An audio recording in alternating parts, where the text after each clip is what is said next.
This is syndicatednews.net. We're back with our political commentator and historian, Mr. Richard S. Lowry. We are very anxious to hear what you have to say. Give us your assessment of the world crises at present. It's wonderful to be here again. We've been watching mass demonstrations throughout North Africa and the Middle East for nearly a month now. Do you see any end in sight? No, I do not. It seems as if these mass demonstrations are spreading throughout the region.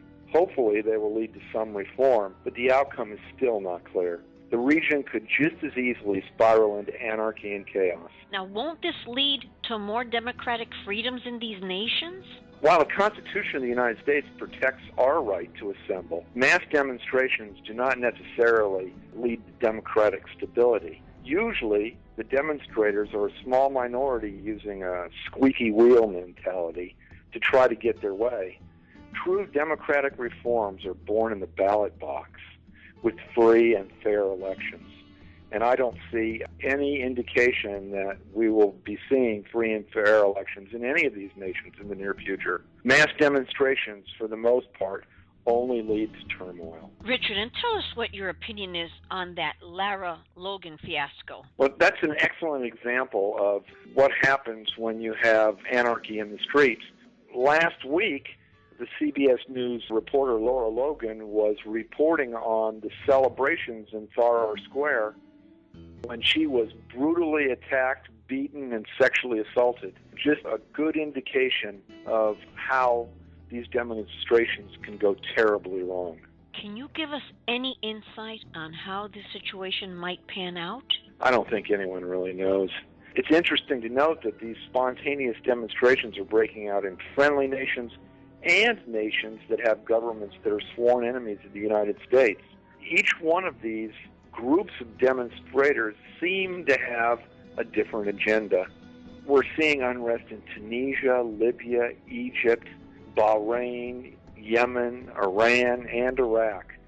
I've been saying all along that we really won't know how this will turn out until the leaders emerge from these demonstrations. My gut feeling is that not much good will come of this.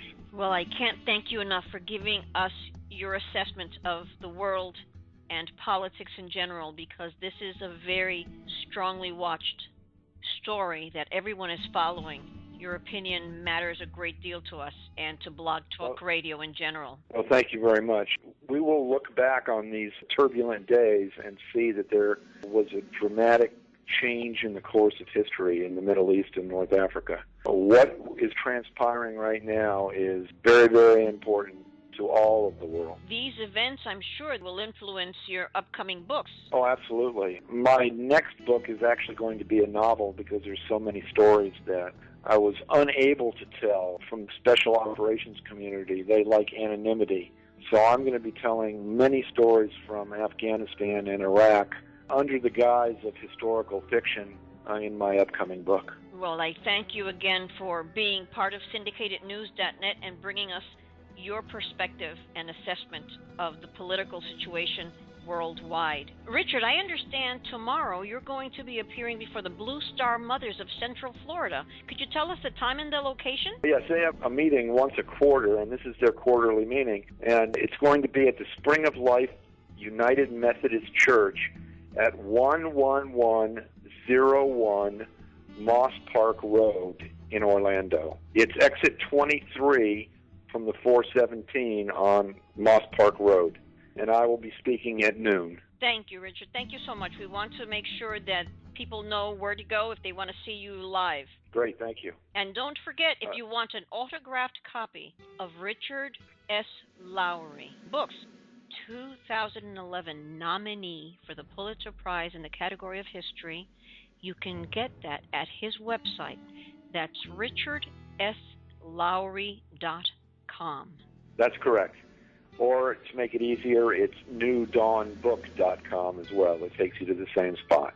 Also, details of my speaking engagements, all of my appearances are located in the calendar on my website. Thank you, Richard. Thank you so much. Again, thank you for having me on syndicatednews.net. It's my honor to be a participant.